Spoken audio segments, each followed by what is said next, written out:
How do we find our way among many religions or beliefs? This is a podcast by Pastor Ģirts Grietiņš, introducing Christian apologetics and discussing topics of religion and critical thinking. What are the road signs when you go on your spiritual journey? Today I would like to speak not so much about different religions themselves, but I want to give some clues or guidelines for finding our way among the vast variety of religions or worldviews. At first, I would encourage us to avoid two extremes.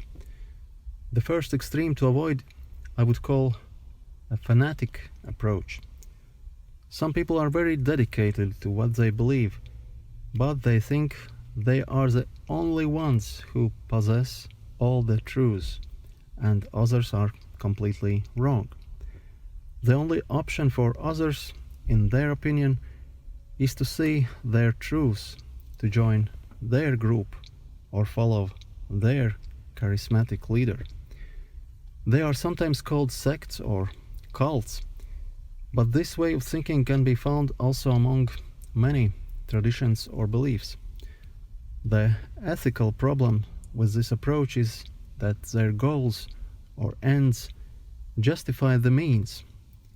The extreme example would be terrorism, or trying to implement their ideas by force, or using some emotional pressure on others. This would be one extreme for us to avoid. It is important to see that other worldviews also have at least some part of the truth, or we can find some common ground with people from other religions or traditions. As famous Christian apologist C.S. Lewis said in his book Mere Christianity, if you are a Christian, you don't have to believe that all the other religions are simply wrong all through. If you are an atheist, you do have to believe that the main point in all the religions of the world is simply a huge mistake. The other extreme to avoid looks in a way more appealing. I would call it relativistic. It is a popular thought that all religions are basically the same, and they all lead us to the same God in different ways, in different cultures. It reminds an ancient saying that all roads lead to Rome. And why not? Well, it would be like going to the mall, which provides different religions and beliefs, and you just choose one that better suits you. There is some truth to it, but we can see that all beliefs are not the same, and though some religions have some ideas in common, for example, theistic religions like Judaism, Christianity and Islam believe in one God, but there are cults, worldviews or religions which are completely different in their beliefs or ethics. Let's say Buddhism doesn't speak about God at all, or even if gods are mentioned, they are not that important. On the other hand, throughout the history, there have been magical practices with orgies and sacrifices, or the cults which sometimes perform extreme and harmful actions. So, it would not be easy to say that peaceful Buddhism and some violent cult have the same spirituality or lead to the same God. One helpful way to look at religions or spiritual roads is to divide them as mystical or magical religions. Mystical religions would be those which try to understand and experience the true meaning of reality, our ideals, and live accordingly. So it is very important that our religion is not just about me, my ego, and my feelings, but it concerns all reality and other people. Other way I would call magical. And it is an approach which does not care much about morality, but only wants to get something out of religion by means of rituals, magical witch doctors, or practices like fortune telling. In this case, the ego is in the center of the world, and religion is good only if it helps me to achieve my goals. Those who follow this approach actually don't care much about God, spiritual meaning of reality, and are not interested in moral behavior.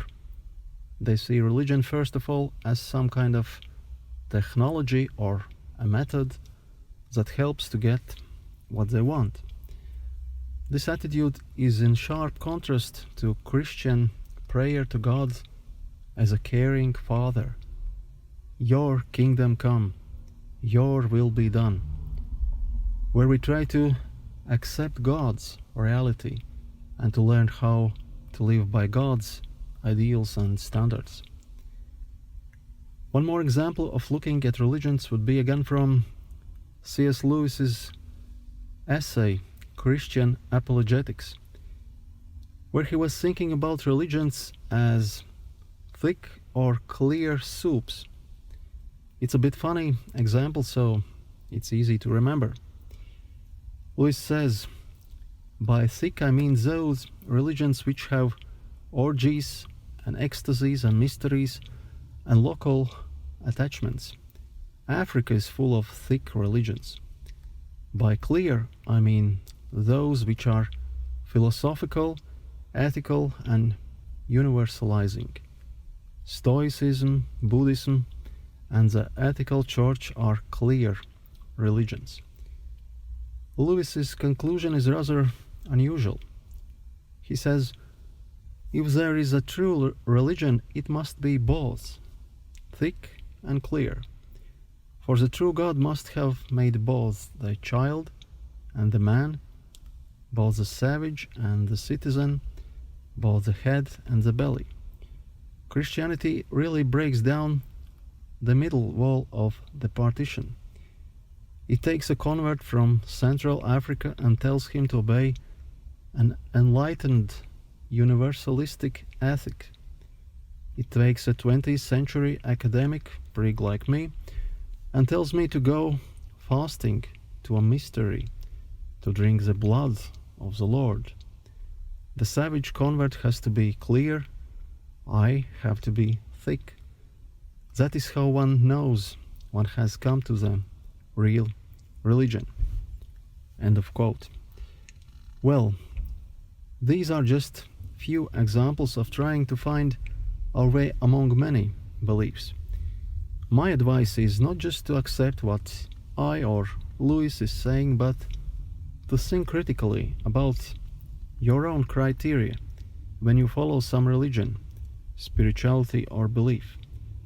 Do you accept some beliefs or religion as a part of the tradition in your family or community, or probably you follow some ideas because they are the new and recent trend and sound very exotic?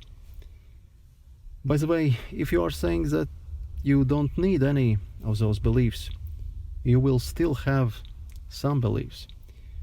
By supposedly rejecting every belief, you will still have your own attitude, or probably just follow the crowd, and your actions will still have consequences. From my part, I would like to encourage us in our spiritual journey to ask ourselves which religion or spirituality is good, truthful, or beautiful. Which one provides the best motivation for my actions and is helpful for others?